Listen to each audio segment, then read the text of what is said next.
नमस्कार, news state Madhya Pradesh Chhattisgarh में आपका स्वागत है। मैं हूं आपके साथ लोकेंद्र त्यागी। आपके मुद्दे में आज बात एक बार फिर से आदिवासियों की। 15 नवंबर का दिन मध्य प्रदेश की सियासत के लिए अहम साबित होने वाला है। आदिवासियों के लिए लगातार काम करने का दावा करने वाली शिवराज सरकार जनजातीय गौरव दिवस मनाने जा रही है। खुद पीएम मोदी इसमें शामिल होंगे। आदिवासी विकास को लेकर एमपी को बतौर प्रयोगशाला पेश किया जाएगा। यहां से पूरे देश के जनजातीय वर्गों को मैसेज दिया जाएगा कि कैसे बीजेपी लगातार आदिवासी वर्ग के लिए काम कर रही है। इसके साथ ही कांग्रेस भी जबलपुर में आदिवासी सम्मेलन करने जा रही है। कुल मिलाकर मध्य प्रदेश में आदिवासी वोट बैंक के लिए जमकर सियासी गदर मचा हुआ है, जिस पर आज हम विस्तार से करेंगे चर्चा। कल के कार्यक्रम के मायने क्या कुछ हैं, ये समझने की कोशिश भी करेंगे। तमाम खास मेहमान भी हमारे साथ जुड़ेंगे, लेकिन उससे पहले आज की रिपोर्ट आप देखिए। देश के दिल में बसता है मध्य प्रदेश, और मध्य प्रदेश के दिल में बसता है यहाँ का भोला भाला आदिवासी समुदाय। दिल में बसे आदिवासी समुदाय को पलकों पर बैठाने के लिए शिवराज सरकार हर वो कदम उठा रही है जो मध्य प्रदेश की पिछली सरकारें शायद नहीं उठा पाई। भोपाल में सीएम शिवराज सिंह चौहान ने जनजातीय संग्रहालय में जनजातीय कला प्रदर्शनी का शुभारंभ किया। शिवराज इस दौरान खुद भी आदिवासी रंग में रंगे नजर आए। सीएम ने 15 नवंबर को जम्बूरी मैदान पर आयोजित होने जा रहे जनजातीय गौरव दिवस कार्यक्रम में प्रस्तुति देने वाले 700 आदिवासी कलाकारों से संवाद भी किया। सीएम आदिवासी कलाकारों के साथ मांदर की थाप पर कदम ताल करते भी नजर आएंगे।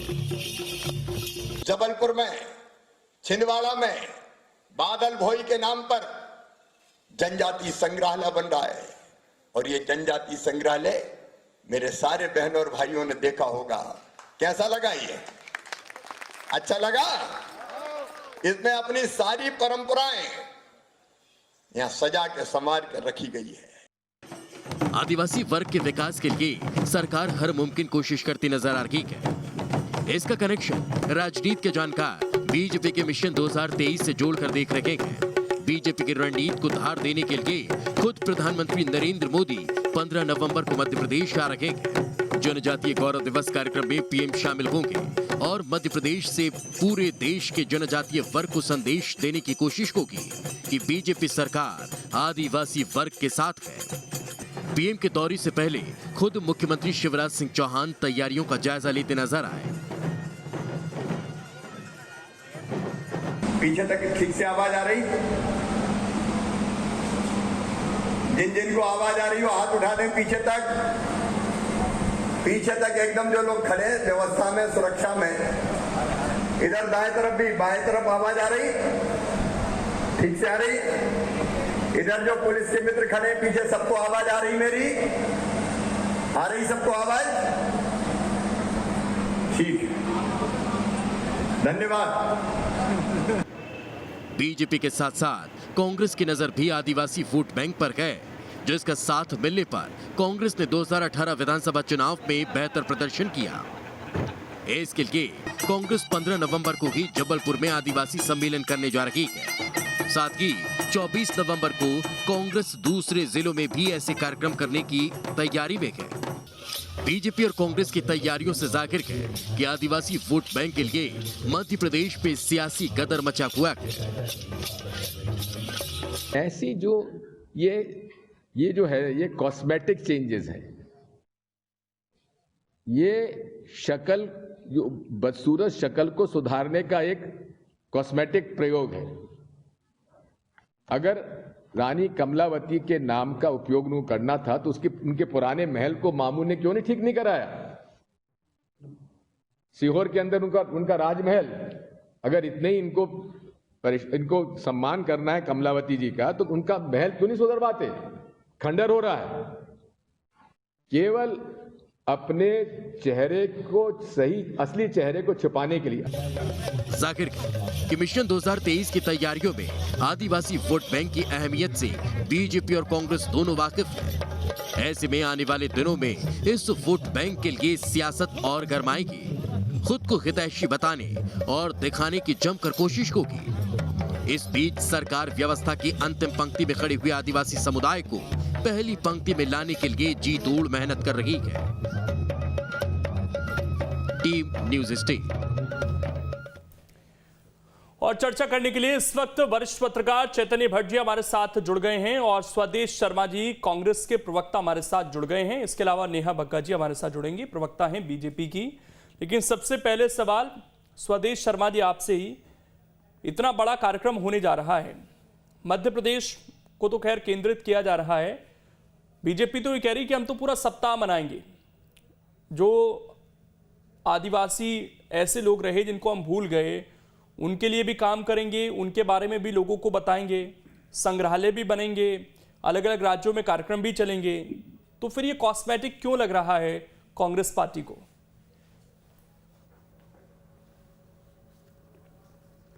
लोकेंद्र जी, आज वक्त ऐसा है कि मध्य प्रदेश सरकार पर 2.5 लाख करोड़ का कर्जा लाद दिया है इस सरकार ने, और 100 करोड़ रुपए इस आयोजन में वो खर्च हो रहा है जो आदिवासियों के शिक्षा और स्वास्थ्य के लिए रखा हुआ पैसा था उसको इस आयोजन पे खर्च किया जा रहा है। अगर बात करें तो 23 करोड़ तो सिर्फ खाना और परिवहन में खर्च किया जा रहा है। और रहा सवाल, प्रभारी भी बनाए हैं, आदिवासी समाज के लोगों को नहीं बनाया, दूसरे समाजों के लोगों को प्रभारी बनाया, लोगों को लाने ले आने के लिए, वो भी एक बड़ा कॉन्ट्रैक्ट है। कुल मिलाकर के ये अगर भारतीय जनता पार्टी इसको प्रायश्चित दिवस के रूप में बनाती तो मुझे खुशी होती, क्योंकि 2006 में कांग्रेस एक वन अधिकार कानून लेकर आई थी, उसका भी ठीक से पालन नहीं हुआ मध्य प्रदेश में। अभी इन्होंने एक फैसला किया है कि 5000 जो आदिवासी क्षेत्रों में आदिवासियों के स्कूल हैं उनको शिक्षा विभाग में जोड़े जाने का फरमान जारी किया है। वो भी कुल मिलाकर के आदिवासियों पर कुठाराघात है। अगर ये बात करें उत्पीड़न की, तो आज उत्पीड़न में, आदिवासी उत्पीड़न में पूरे देश में, ये एनसीआरबी के आंकड़े हैं, मैं नहीं बोल रहा हूँ, मध्य प्रदेश पहले नंबर पर है। और नेमावर परिवार में एक ही परिवार के 5 सदस्यों को 10 फीट गहरे गड्ढे में गाड़कर और 47 दिन तक कोई कार्रवाई न होना, और बाद में पता चला हत्यारों का भारतीय जनता पार्टी से संपर्क था, संबंध था, इसलिए ये देरी हुई। खरगोन की बात करें तो एक आदिवासी को पुलिस प्रताड़ना में इतना मारा कि उसकी मौत हो गई। अगर बात करते हैं भील आदिवासी की, तो एक युवक को पहले तो बेरहमी से पीटने के बाद एक ट्रॉली से खचोर करके बीच रोड पर खींच के घसीट करके उसके प्राण ले लिए। कुल मिलाकर के मध्य प्रदेश में ये खिलवाड़ हो रहा है। और कांग्रेस की बात करें तो कांग्रेस ने आज विश्व आदिवासी दिवस पर आदिवासी दिवस घोषित किया था और उस पर छुट्टी देने का काम किया था, और हर पंचायत पर 1 लाख रुपए उस उत्सव मनाने के लिए खर्च करने के लिए व्यवस्था की गई थी। लेकिन उन्होंने कोई ध्यान नहीं दिया कि ताकि लगभग 89 पंचायतें थी, विकास खंड थे, 89 विकास खंडों पर 1-1 लाख रुपए भेजा गया था ताकि अपनी विश्व आदिवासी दिवस को महोत्सव के रूप में मना सके। सुन लीजिए पूरी बात। अगर जबलपुर में आप लोग ये कहते हैं कि हम तो सालों से महोत्सव मना रहे हैं, आप अभी भी जानकारी दे रहे हैं कि हमने तो छोटे छोटे स्तर पर कार्यक्रम किए, और इस तरह के आयोजन होते हैं सर, अगर ये आदिवासियों के लिए हो रहे हैं तो इसमें ये देखना कि कितने करोड़ खर्च हो रहे हैं। आयोजन होना, हाँ। आयोजन को राजनीतिक दृष्टि से, वोट बैंक की दृष्टि, अभी छत्तीसगढ़ में भी हमने देखा लोकेंद्र जी, अगर ये वोट बैंक के लिए हो रहा है तो निश्चित रूप से दुर्भाग्यपूर्ण है। प्रायश्चित दिवस मनाना चाहिए भारतीय जनता पार्टी को, क्योंकि ये राष्ट्रपिता महात्मा गांधी की पार्टी के लोग हैं, हम उनके विचारों पर चलने वाले लोग हैं। जिन राष्ट्रपिता महात्मा गांधी की सुबह रघुपति राघव राजा राम से होती थी और शाम दलित आदिवासियों के यहाँ। छत्तीसगढ़ में भी आदिवासियों के लिए इतना बड़ा कार्यक्रम सरकार करती है, तो क्या वो पैसा खर्च बर्बाद हो रहा है? उन सब चीजों की जरूरत नहीं है। यहाँ पर अगर ये तमाम आदिवासी अपनी जो कला है उसको दिखाएंगे, वहां की उसके लिए तैयारी हो रही है इतने बड़े स्तर पर कि पूरा देश देखेगा। छत्तीसगढ़ की बात करें तो जो छत्तीसगढ़ की सरकार जिस तरह का काम कर रही है, देश की मानी हुई 5 सरकारें, क्योंकि आपने कहा कि ये आयोजन तो पैसा बर्बाद शामिल 5 सरकारें जो अच्छा काम कर रही हैं, की बात कर रहा हूं फिलहाल। देखिए, छत्तीसगढ़ की बात करें तो देश के 5 राज्य जो सबसे अच्छा काम कर रही है सरकारें, उनमें शुमार है छत्तीसगढ़। छत्तीसगढ़ की तुलना में मध्य प्रदेश कहीं खड़ा नहीं हो पा रहा है। अगर खड़ा होता है तो 2018 के चुनाव में जहां कुछ और पूछना चाह रहा था आपसे, एक बार फिर से सुनिए मेरा सवाल यह है कि ठीक है, आपने जो कमियां गिनाई मैं उनको मान रहा हूं कि वो हो सकती हैं, आंकड़े भी हैं एनसीआरबी के। मैं ये पूछना चाह रहा था कि छत्तीसगढ़ सरकार भी तमाम आयोजन कर रही है आदिवासियों के लिए, वहां तो पूरा अंतर्राष्ट्रीय नृत्य महोत्सव रखा है, विदेशों से भी लोग आ रहे हैं, आदिवासियों को प्लेटफॉर्म मिल रहा है, तो वहां अगर वो ठीक कार्यक्रम है तो यहां पर दिक्कत क्या है? यहां पर क्यों आपको लगता है कि पैसा बर्बाद हो रहा है और ये कॉस्मेटिक है सर? देखिए, जो देखिए आदिवासियों के उत्थान के लिए कांग्रेस ने जो जो काम किए थे, क्या उन कामों को आपने जारी रखा? 2006 में जो कानून बनाया था वन अधिकार कानून, उसको आपने ठीक से यहाँ लागू नहीं होने दिया। आप बताइए, साहूकार के में सर पैसा को लेकर कानून बनाया था, हमारी कमलनाथ जी की सरकार आई, सुनिए तो आपने लागू कर दिया क्या उस कानून को? जी सुनेंगे नहीं तो नहीं, आपने दे दिया अधिकार उस वक्त। सुन तो लीजिए, आप सुन तो लीजिए। नहीं, 7-8 साल सर, मैं सवाल पूछूंगा सर, आपकी वो जो बात है वो पहले पॉइंट में आ गई, गिरवी रखा हुआ मैंने बहुत तसल्ली से सुना उस बात को जो आपने शुरुआत में अपना व्याख्यान रखा। हाँ लोकेंद्र जी ये बात आपने नहीं सुनी है, ये बात नहीं सुनी। अब न्यूज स्टेट के माध्यम से हम जनता को भी बता देना चाहते हैं कि हमने जो आदिवासियों के लिए काम किए हैं, उन कामों को भी न रोकने का काम किया, चाहे उनकी खुशियों की बात हो, चाहे उनके विकास की बात हो। उनके विकास की बात हो तो इन्हें सारे के सारे रोक दिए। मैं एक नहीं गिनाऊं, मेरे पास पूरी लिस्ट रखी हुई है जो इन्हें लगातार रोकने का काम कर रही है। हमने 25,000 रुपए हर पंचायत में देने का काम भी किया था, उन्हें रोक दिया। 1 मिनट सर, आ रहा हूं मैं आपके पास, ठीक है? अगले सेगमेंट में आप बोलिएगा। चैतन्य भट्ट जी, क्या वाकई ये कॉस्मेटिक हैं चीजें? क्योंकि अगर इतना बड़ा कार्यक्रम हो रहा है और इससे देश को जानने के लिए मिले आदिवासियों के बारे में, उनके जो महानायक थे उनके बारे में जानने के लिए, तो इसमें बुरा क्या है सर? नहीं देखिए लोकेन जी, ये तो सही बात है कि आदिवासियों का उत्थान होना बहुत आवश्यक है, क्योंकि आदिवासी पिछले बहुत वर्षों से बहुत पिछड़े हुए हैं। उनके नेता जरूर बहुत पैसे वाले बन गए हैं, बड़े बड़े पदों पे हैं, लेकिन आदिवासी अभी भी जल जंगल और जमीन की लड़ाई लड़ रहे हैं। लेकिन टाइमिंग की बात होती है। अभी देखिए 23 में चुनाव होने वाले हैं और भारतीय जनता पार्टी को ये लगता है कि आदिवासी जो वर्ग है वो निश्चित तौर पे हमारे पक्ष में आ रहा है, क्योंकि आप देखिए कि करीब मध्य प्रदेश में 81 सीटें ऐसी हैं जिनमें आदिवासी प्रभुत्व माना जाता है और विशेषकर 47 सीटें तो आरक्षित। उन 47 सीटों में से 18 के चुनाव में कांग्रेस के पक्ष में 30 सीटें गई। निश्चित तौर पे आदिवासी कांग्रेस को अपना हमदर्द मानते थे, लेकिन अभी उपचुनाव हुआ है उसमें पृथ्वीपुर और जोबट जो है, जो आदिवासी बहुल क्षेत्र माने जाते हैं, वो जो दोनों सीटें कांग्रेस के पास थी वो भारतीय जनता पार्टी ने छीन ली। तो बीजेपी को अब ये लगता है कि अगर हम आदिवासियों के बीच में काम करेंगे तो ये जो सीटें कांग्रेस के पास है वो हमारे पास आ जाए। दूसरी तरफ कांग्रेस का भी ये सोचना है कि हमारे पास जो आदिवासी वर्ग था, क्योंकि 81 सीटें बहुत महत्वपूर्ण होती हैं किसी भी सरकार को बनाने और किसी भी सरकार को सत्ता में लाने के लिए, तो 81 सीटों का जो आकलन कर रही है भारतीय जनता पार्टी और कांग्रेस भी उसके लिए कोशिश में है। और इसलिए जबलपुर में आप देखिए कि कल बिरसा मुंडा की जो जयंती है वो मनाई जाएगी। वैसे तो वो हर साल मनाते हैं यहाँ पर जबलपुर में, आदिवासी जो नेता है हमारी कौशल्या घोटिया, वो हर साल इस बात को, इस कार्यक्रम को बनाती है। लेकिन इस बार कमलनाथ जी, दिग्विजय सिंह जी और बड़े बड़े नेता आ रहे हैं। वहीं दूसरी तरफ आप देखिए कि भारतीय जनता पार्टी का तो बहुत ही व्यापक और बड़ा प्रभावशाली कार्यक्रम भोपाल में आयोजित हो रहा है, जिसमें प्रधानमंत्री भी शिरकत करने वाले। तो टोटल ये जो कार्यक्रम हो रहे हैं और आदिवासियों को लुभाने की जो कोशिश हो रही है वो आगामी 2023 के चुनाव को देखते हुए किया जा रहा है। ऐसा नहीं है कि योजनाएं नहीं बनी आदिवासियों के लिए, लेकिन सवाल वो आता है कि आदिवासियों के लिए जो योजनाएं बनी वो उन आदिवासियों तक क्यों नहीं पहुंच पाई। इस बात की समीक्षा भी भारतीय जनता पार्टी को करना होगा, क्योंकि 17 साल से भारतीय जनता पार्टी मध्य प्रदेश में सत्ता पे है। अगर उन योजनाओं का लाभ नहीं पहुंचा आदिवासियों के बीच तो उसके लिए कौन जिम्मेदार है। और अगर आपने अभी भी घोषणाएं, आप लगातार, मुख्यमंत्री ने तो बहुत सी घोषणाएं की हैं आदिवासियों के लिए, अब उन घोषणाओं को भी अमली जामा पहनाया जाएगा या नहीं पहनाया जाएगा ये भविष्य के गर्त में है। लेकिन आदिवासियों के भले के लिए आदिवासी नेताओं को भी सामने आना पड़ेगा, क्योंकि आप देखिए कि जबलपुर के आसपास अनूपपुर है, मंडला है, डिंडोरी है, ये आदिवासी बहुल क्षेत्र है। हमारे फग्गन सिंह कुलस्ते आदिवासी हैं, वो वर्षों से सांसद हैं, मंत्री भी रहे हैं, केंद्रीय मंत्री भी रहे हैं, लेकिन वहां के आदिवासियों की हालत अभी भी वैसी ही की वैसी है जैसे पहले थी। तो आदिवासियों की हालत सुधारने की अगर कोशिश भारतीय जनता पार्टी सचमुच में कर रही है तो मुझे लगता है कि ये एक अच्छा कदम है। लेकिन कांग्रेस का जो एक चीज और मैं आपसे जानना चाहता हूं चैतन्य भट्ट जी, वो ये है कि आदिवासियों की जो मेन लड़ाई रहती है वो है सर जल जंगल और जमीन की, और जो सरकार की कोशिश है वो ये है कि ये लोग मुख्य धारा से जुड़े। तो ये तो दोनों चीजें मैच नहीं खाती सर। अब इसमें क्या आदिवासियों को आगे की सोचनी है या सरकार को वहीं सोचना है जहां जो आदिवासी चाहते हैं? क्योंकि सरकार शायद कोई भी पूरी तरीके से हक देना नहीं चाहती है, वो कोई भी राज्य हो। जो पेशा कानून है वो किसी राज्य ने ठीक से लागू नहीं किया अपने यहाँ पर, कि ग्राम नहीं, वही पंचायतों बात को है, मैं अधिकार बता दे रहा दिया हूं। जाए, जी। खनन रोक दिया जाए, जंगल इनके नाम रहे पूरी तरीके से, वो शायद मुश्किल है आज की तारीख में। नहीं, वो तो बहुत मुश्किल है। देखिए, वन भूमि जो कानून की बात सुदेश शर्मा जी कर रहे थे, निश्चित तौर पे उसमें कम से कम लाखों आदिवासियों के जो आवेदन है वो निरस्त हो गए। उनके पीछे क्या कारण थे ये किसी को पता नहीं है।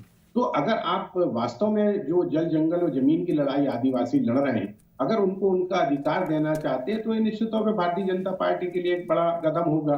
और उससे जो आदिवासी वर्ग है, लंबे समय से उपेक्षित है, पीड़ित है, शोषित है, साहूकारी उनके सिर पे बैठी रहती है, उनके कर्जे माफ नहीं होते हैं, उन पे कर्जे का बोझ ठीक, मैं रहता है। लौटता हूं तो सर ऐसी आपके चीजों पास। को हमारे आपको- साथ नरेंद्र शिवाजी पटेल जी भी जुड़ गए हैं। आपका स्वागत है सर बीजेपी का पक्ष रखने के लिए। नरेंद्र जी, बड़ा कार्यक्रम आयोजित हो रहा है, लेकिन कांग्रेस और दिग्विजय सिंह ये कह रहे हैं कि तो कॉस्मेटिक है, इससे कोई फायदा नहीं होगा आदिवासियों को। ना देखी जाकी रही जैसी भावना, तीन मुहूर्त देखी तैसी। तो ये जो कांग्रेस अभी तक करते रही है, इसकी उनको ऐसा लगता है कि कॉस्मेटिक हो रहा, क्योंकि वो कॉस्मेटिक करते रहे हैं। उन्होंने तो इतने साल शासन किया, तब कभी आदि अपने जनजातीय समाज की चिंता की नहीं। अब जब भारतीय जनता पार्टी ने जनजातीय समाज को गौरव देने का काम भी किया, उनको सुविधा देने का काम भी किया, तो कांग्रेस के पेट में दर्द हो रहा है। अब आज जब पूरे मध्य प्रदेश के विभिन्न अंचलों से बड़ी संख्या में जनजातीय समाज के लोग बिरसा मुंडा जी के जयंती पर जो कार्यक्रम पूरे देश में मनाया जाने वाला, कि पहले मध्य प्रदेश सरकार ने तय किया था कि बिरसा मुंडा जी की जयंती पर जनजातीय गौरव दिवस मनाया जाएगा। बाद में नरेंद्र मोदी जी के नेतृत्व में केंद्रीय कैबिनेट ने भी भगवान बिरसा मुंडा जी की जयंती पर पूरे भारतवर्ष के अंदर जनजातीय गौरव दिवस मनाने का निर्णय किया। तो निश्चित रूप से इस कार्यक्रम में उसकी शुभारंभ होगी, तो लाखों लोग आएंगे, जनजातीय समाज के लोग अपना उत्सव मनाएंगे। तो कांग्रेस के पेट में दर्द क्यों हो रहा है? जवाब दीजिए स्वदेश शर्मा जी। देखिए, ये अगर बात करते हैं तो ये दिखावा इसलिए दिखाई देती है कि पिछले 2 महीने पहले इन्होंने जबलपुर में आयोजन रघुनाथ शाह जो राजा हैं आदिवासियों के, उनके जन्म शती को मनाने का काम किया, और उसमें विजय शाह इनके मंत्री हैं, उन मंत्री को धक्के मार के बाहर कर दिया गया, उनको वहाँ नहीं पहुँचाया। मतलब समाज का उत्थान नहीं है, इनको सिर्फ इवेंट करना है, दिखावा करना है और उसमें हेडलाइन में आना है। अगर ये बात करें तो कमला पतरानी के किले की हालत जर्जर हो चुकी है, लेकिन ये कहेंगे हम आदिवासियों की मूल संस्कृति को देश भर को दिखाने के लिए प्रयास कर रहे हैं, बढ़ाने का काम कर रहे हैं, तो आप उसमें कीजिए ना। अगर आप बात करते हैं कि हम आदिवासियों के लिए कुछ कर रहे हैं, तो एक छोटी सी योजना कांग्रेस ने लागू की थी कि हर आदिवासी के जन्म पर 50 किलो उसको मुफ्त अनाज मिले, आपने बंद कर दिया। और एक व्यक्ति की अगर मृत्यु हो जाए तो उसको 100 किलो अनाज मुफ्त मिले, आपने बंद कर दिया। तो आप दे क्या रहे हो? और ऐसे में आप 100 करोड़ का उनके हक का पैसा उनकी योजनाओं पर जो खर्च होना चाहिए वो माननीय प्रधानमंत्री महोदय के प्रचार प्रसार में और उनकी ब्रांडिंग में खर्च कर रहे हैं। अरे भारतीय जनता पार्टी के किसी 5 स्टार होटल जैसे कार्यालय को गिरवी रख के पैसा इवेंट में लगाते, आप खर्च करते आदिवासियों में, तब मान लेते। ये तो उनके हक का पैसा आप इवेंट पर खर्च कर रहे हो, आप मोदी जी के प्रचार प्रसार पर खर्च कर रहे हो। अरे यही पैसा अगर उनके उत्थान के लिए किया होता तो हम तारीफ कर रहे होते, इनकी प्रशंसा कर रहे होते। तभी तो इनसे कह रहे हैं कि इनको ये इस दिवस को प्रायश्चित दिवस के रूप में मनाना चाहिए, ना कि इनको उत्थान। स्वदेश शर्मा जी, शंकर शाह पर कार्यक्रम रखा गया था, नहीं है। अगर आदिवासियों का दिवस होता इसका जिक्र आपने किया, और यही दिक्कत है कि हम भूल जाते हैं नाम, आपको जारी रखना चाहिए था। हम नाम भूल जाते हैं कई बार, जैसा अभी आपने भी गलत नाम लिया। तो यही तो दिक्कत है कि अगर उन चीजों को आगे लाने की जरूरत है। लोकेन जी बिल्कुल, मैं यही आपने कहा, आपके लिए आभार। मेरे को कहने की आवश्यकता नहीं पड़ी। राजा शंकर शाह जी और कुंवर रघुनाथ जी का जो कार्यक्रम हुआ, अमित शाह जी जिस कार्यक्रम में आए थे, निश्चित रूप से भारतीय जनता पार्टी के वहां पर कार्यक्रम जब संपन्न हो रहा था, उसमें व्यक्ति समाज नहीं होता। विजय शाह जी को धक्के मार के इसी चैनल पर हमने डिबेट की थी, उसी विषय पर डिबेट हुई थी। हमने स्पष्ट कहा था, देखिए लोकेंद्र जी, आप भी इस मुद्दे पर डिबेट करा रहे थे, आपके बीच में नहीं बोला, किसी ने माफी नहीं मांगी थी, विजय शाह मंच तक नहीं पहुंच पाए थे, धक्का देके बाहर कर दिया था। ये कैसे कहेंगे आदिवासियों का समाज नहीं होता? ये आदिवासियों का सम्मान कर रहे होते लोग। एक मिनट स्वदेश शर्मा जी, एक एक कर 30 कांग्रेस कांग्रेस ना, की नहीं आती। इनकी एक-एक कांग्रेस बात को को मैं 30 जवाब सीटें देना मिली। चाहता हूं। और ये अभी की बात कांग्रेस करते हैं के जोमट की, प्रवक्ता तो ये बदतमीजी धन बल का करते। बाहुबल का बदतमीजी नहीं सरकार का चलेगी, चुनाव सुदेश। था। एक मिनट प्लीज। सरकार और आम आप कार्यकर्ता एक-एक कर कर, एक-एक कर कर। पार्टी का चुनाव। स्वदेश शर्मा जी देखिए, स्वदेश शर्मा जी बदतमीजी है, इसलिए हारा है बदतमीजी कि है। धन बल, ये बाहुबल, डिबेट के अंदर जनबल बदतमीजी सब कर रहे हैं। माफिया इस तरह को से उतार बात दिया, नहीं होगी कि ऐसा आपने अपनी इतना बात अंदाज डाली बांट दिया और जब हमारा कि लोगों समय को आया वोट- देखिए, वोट डालने डाल रहे हैं। गए, ये हमने व्यापार आरोप डालने लगाया, का हमने काम जो शिकायत कांग्रेस की, करती पर कोई है, कार्रवाई इसी नहीं हुई। तरह का काम ये ये बात आदिवासियों के करते साथ हैं करते हैं। आदिवासी जनजाति ठीक, स्वदेश शर्मा जी प्लीज एक बार सुन लीजिए सर। कांग्रेस की नीति आप डिबेट में वैसे भी पहले से उनकी बात सुन लीजिए। एक मिनट, जो कर रहे हैं, ये एक मिनट, एक जो मिनट। सुदेश जी कर रहे हैं, हाँ। इन्होंने बोला मैं चुप रहा। एक बात उनकी ध्यानपूर्वक सुनी। एक बोलिए, बात बोलिए, अब का नरेंद्र जी जवाब जल्दी देना से। चाहता हूं।